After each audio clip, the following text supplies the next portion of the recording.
Hello students, welcome back to my channel. कैसे हो आप सब? उम्मीद करती हूँ बेटा सभी अच्छे होंगे और अपना ख्याल भी रख रहे होंगे। तो बेटा आज हम करने जा रहे हैं अपनी वर्कशीट नंबर 38 साइंस सब्जेक्ट की है बेटा 10th क्लास के लिए। ओके, 30 तारीख की आपकी ये वर्कशीट है जिसमें आज हम पढ़ेंगे कार्बन और उसके यौगिक में नेक्स्ट टॉपिक, ठीक है, जो कि क्या है, कार्बन के अपरूप। तो चलिए स्टार्ट करते हैं बेटा। स्टार्टिंग से चैप्टर है, अच्छे से समझते हुए चलना है। जो जो टॉपिक्स आपके वर्कशीट में आ रहे हैं समझो ये आपके सब्जेक्ट के हैं, ये टॉपिक्स आपको जरूर करने हैं। ओके, तो चलिए बेटा, कार्बन के अपरूप होते क्या हैं? तो कार्बन के जो अपरूप होते हैं किसी एक तत्व के विभिन्न रूप होते हैं, ठीक है।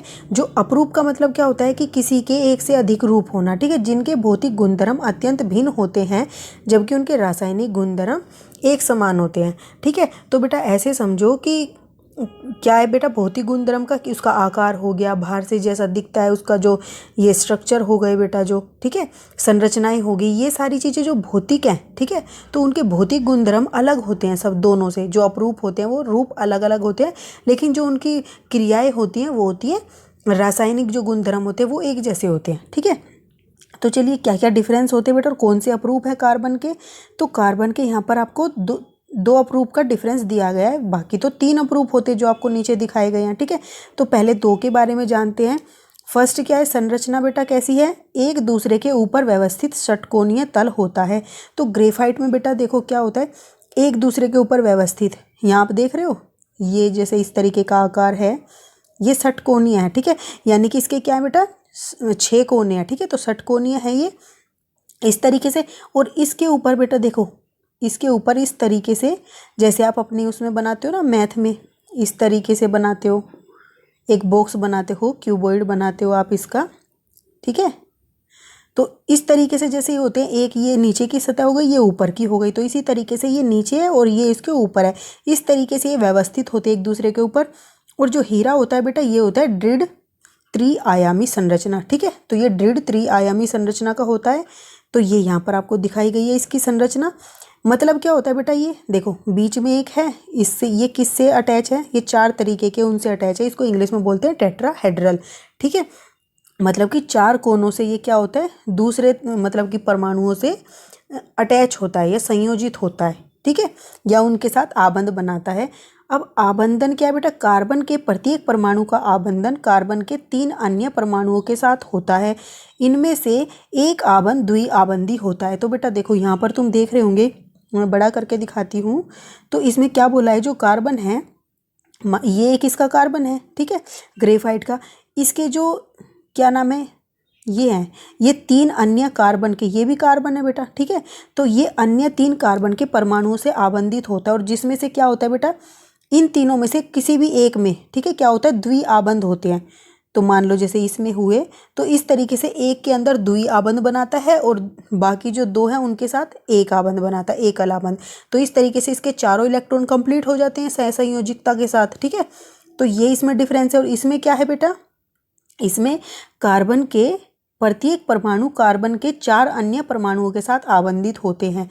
ये डिफरेंस बेटा आपको याद करने। देखो बेटा ये हीरा है, जो ये क्या है, इसमें कार्बन का जो परमाणु है, एक कार्बन अन्य 4 का मतलब कि कार्बन के परमाणुओं के साथ क्या होता है, संयोजित होता है।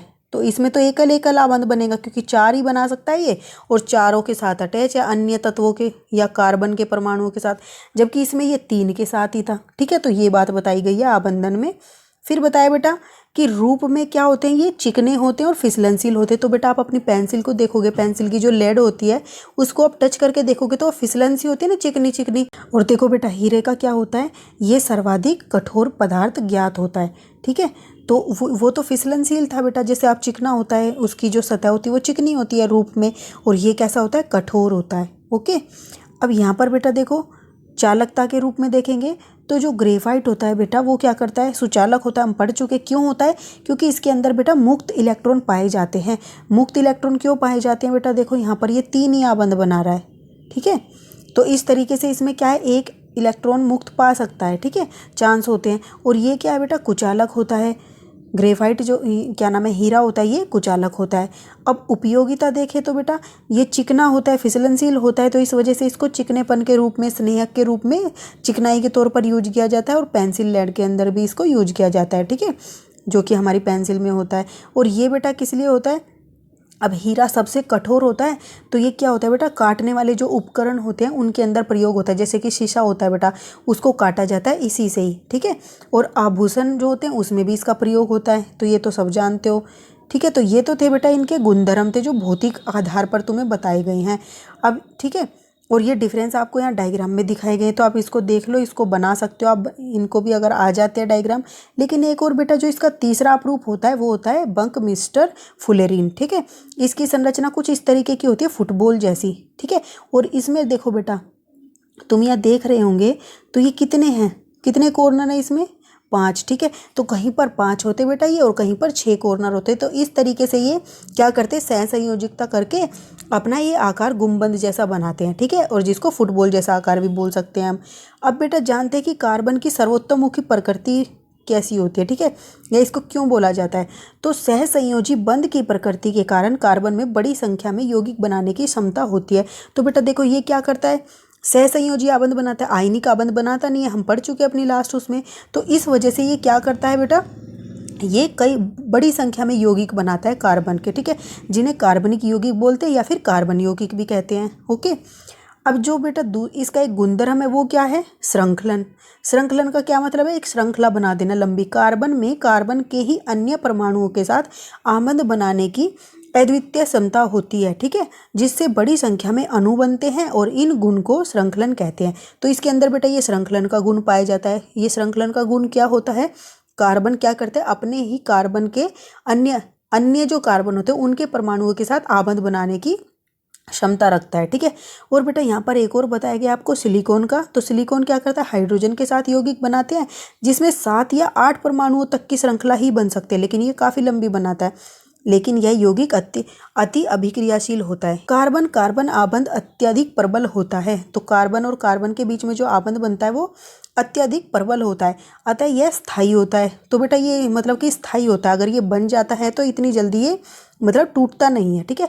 फलस्वरूप अनेक कार्बन परमाणुओं के साथ आपस में जुड़े हुए अनेक यौगिक प्राप्त होते हैं, और इस तरीके से हमें कार्बन के अनेक यौगिक प्राप्त होते हैं जो कार्बन कार्बन आपस में जुड़े होते हैं, ठीक है। फिर आती है बेटा चतुसंयोजकता, क्या होती है, कार्बन के 4 संयोजी इलेक्ट्रॉन होते हैं, ठीक है। हमने कल पढ़ा था कि इसको क्यों बोला जाता है ऐसा, क्योंकि इसके अंदर क्या होते हैं, 4 इलेक्ट्रॉन होते हैं बाह्य कक्ष में, ठीक है। जैसे ये नाभिक था, ये इसका पहला कक्ष था और ये दूसरा। पहले में 2 आ गए थे क्योंकि इसकी जो बेटा वो थी इलेक्ट्रॉनिक विन्यास, वो क्या कितना था, 2 4, ठीक है। इसमें 2 आ गए, इसमें 4 आ गए, ठीक है। तो इस वजह से इसको क्या होता है, इसमें 4 क्षमता होती है 4 के लेने की। तो ये लेता ना देता, ये तो करता नहीं है, क्योंकि हमने पढ़ लिया क्यों नहीं करता ऐसा। अब ये क्या करता है, शेयरिंग करता है, ठीक है, मतलब कि दूसरों के साथ शेयरिंग करके आबंध बना देता है, ना लेता है ना देता है, बस शेयरिंग कर लेता है। तो इनमें कार्बन के 4 अन्य परमाणुओं ऑक्सीजन, हाइड्रोजन और नाइट्रोजन जैसे अन्य तत्व जो होते हैं इन सब के साथ आबंधन बनाने की क्षमता होती है, ठीक है। कार्बन द्वारा प्रबल आबंधों के निर्माण का एक कारण इसका छोटा आकार भी है, ठीक है। तो जो कार्बन होते हैं बेटा उनके द्वारा जो ये प्रबल आबंध बनते हैं, इसके कारण इसका कारण क्या है कि ये प्रबल आबंध क्यों बनते हैं, हमने कहा ना अभी भी ऊपर देखो बेटा, हमने यहाँ पर कहा था कि कार्बन कार्बन के बीच में क्या होता है, एक प्रबल आबंध होता है। तो क्यों होता है, क्योंकि देखो हमने अभी पढ़ा यहाँ पर ये क्या है, ये 2 कक्ष, ये 2 इलेक्ट्रॉन इसमें आ गए और 4 इसमें आ गए। तो तुम देख रहे होंगे बेटा ये बीच में क्या है, नाभिक है। तो ये नाभिक के बिल्कुल पास में है, तो इसका आकार छोटा है क्योंकि इसके क्या है बेटा, सिर्फ 2 कक्ष में इलेक्ट्रॉन आ गए। लेकिन कुछ ऐसे होते हैं बेटा तत्व जिनके क्या होते हैं, काफ़ी सारे, इस तरीके से काफ़ी सारे वो बनते हैं कक्ष। तो ये दूर हो जाते हैं नाभिक से, तो इनके जो ये मतलब दूसरों के साथ शेयरिंग करते हैं तो वो कमज़ोर होती है। लेकिन जो नाभिक इसके पास, नाभिक के पास होता है तो इसके आबंध क्या होते हैं बेटा, ये स्ट्रॉन्ग होते हैं, ठीक है। अब दूसरा बेटा, इसके कारण इलेक्ट्रॉनों के सहभागी युग्मकों को नाभिक मजबूती से पकड़े रखता है। तो जो उसका नाभिक होता है बेटा, तो देखो बेटा जैसे तुम किसी के घर पे भी गए हो, तो अगर उनके घर के कोई बड़े हैं और वो खड़े हैं, उसके पास भी खड़े और तुम भी उनके पास खड़े, और मतलब बाहर से कोई ऐसा आता है जैसे कोई डोगी है बेटा गली में, उससे तुम्हें डर लगता है, तो तुम तब नहीं डरोगे, क्योंकि क्या होता है, बेशक से वो उनके घर वाले हैं, मतलब कि उनकी फैमिली के मेंबर्स हैं, वो तुम्हारी भी प्रोटेक्शन करेंगे, ठीक है। इसी तरीके से जो ये कार्बन का नाभिक होता है ये क्या करता है, जो दूसरे इसके साथ संयोजित होते हैं उनकी भी क्या करता है, उनको भी पकड़े रखता है। ठीक है, फिर बड़े परमाणुओं वाले तत्वों से बने आबंध तुलना में अत्यंत दुर्बल होते हैं। तो अभी बता दिया बेटा, वो काफ़ी दूर होते हैं तो उन तक इसकी एक तरीके से पकड़ नहीं रह पाती। ठीक है, ये बस अपने पास वालों के साथ ही ज़्यादा पकड़ बना पाता है, तो इस वजह से वो दुर्बल होते हैं और ये प्रबल होते हैं। ओके, और कार्बन कार्बन के बेटा प्रबल क्यों हुए? तो देखो, कार्बन ये तो दोनों के ही नाभिक क्या है, दोनों के नाभिक के पास में ही है, तो इसलिए ये ज़्यादा स्ट्रॉन्ग बॉन्ड माना जाता है, ज़्यादा स्ट्रॉन्ग आबंध माना जाता है, क्योंकि दोनों का आकार छोटा छोटा होता है। तो यानी कि नाभिक की जो पकड़ होती है इन पर वो अत्यधिक होती है, इस वजह से ये प्रबल आबंध बनाते हैं आपस में। ठीक है, अब बेटा बात करते हैं शुद्ध कार्बन को अत्यधिक उच्च दाब एवं ताप पर उपचारित करके हीरे को संश्लेषित किया जा सकता है। तो बेटा एक तो प्रकृति में पाया जाता है हीरा, और एक अगर हम कार्बन को क्या करें, अत्यधिक उच्च दाब व ताप पर उपचारित करें। ठीक है, और तो उससे हम क्या कर सकते हैं, हीरे को बना सकते हैं। ठीक है, यह संश्लेषित हीरा आकार में छोटे होते हैं, लेकिन अन्यथा यह प्राकृतिक हीरों से अभेदनीय होते हैं। तो बस बेटा इनमें डिफरेंस क्या होता है, जो संश्लेषित किए जाते हैं ये आकार में छोटे होते हैं, जबकि जो प्रकृति में मिलते हैं वो आकार में बड़े होते हैं।